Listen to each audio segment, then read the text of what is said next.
Hey everyone, welcome back to the Daily Scoop channel. Today we're diving into the escalating conflict in Lebanon, where the situation has reached a critical point. If you're following the latest news from the Middle East, this is one you'll want to pay attention to. Let's break it down. What's happening on the ground?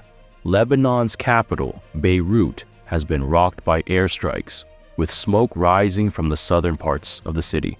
These strikes have intensified after Israel issued evacuation orders for several areas. The conflict isn't limited to Beirut. Northern Lebanon, including cities like Tripoli, is now also facing heavy bombardment. One of the strikes even hit a Palestinian refugee camp, reportedly killing a leader of Hamas along with his family. This is all happening while Lebanon's hospitals are becoming non-operational due to the damage caused by airstrikes. Reports show that at least 4 hospitals have been forced to shut down, leaving thousands without medical care. To make matters worse, the United Nations has announced that all 900 shelters for displaced people are now full. Families are sleeping in the open, and the humanitarian crisis continues to worsen. The bigger picture. This is part of a larger ongoing conflict between Israel and Hezbollah, the powerful militia group based in Lebanon. Hezbollah has been firing rockets into northern Israel, and in response, Israel has launched a series of airstrikes aimed at taking out key Hezbollah strongholds. The goal?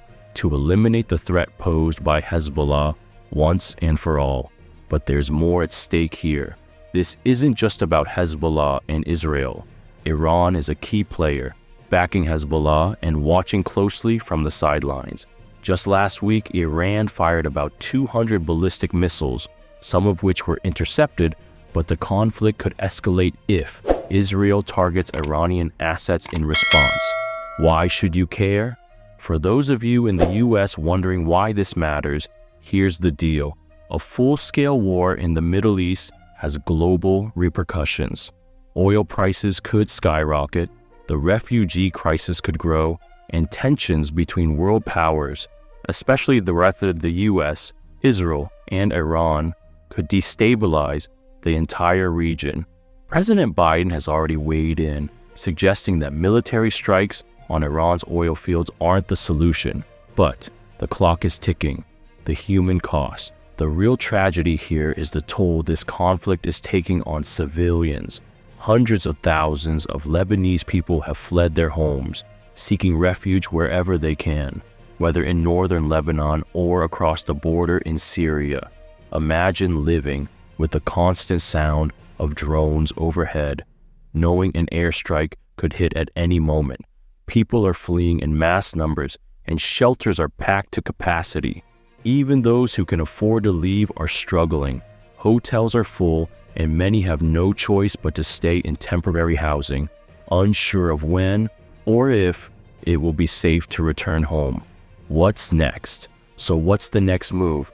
Israel says its military operations will continue until Hezbollah no longer poses a threat. But with Hezbollah still launching rockets and Iran possibly planning its next steps, the situation could escalate even further.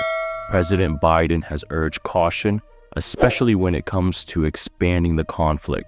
Striking Iran's oil fields could lead to a dangerous new phase in this war, drawing in more countries and possibly even the US. So there you have it. A brief update on what's happening in Lebanon. This is a fast developing story, and things could change at any moment.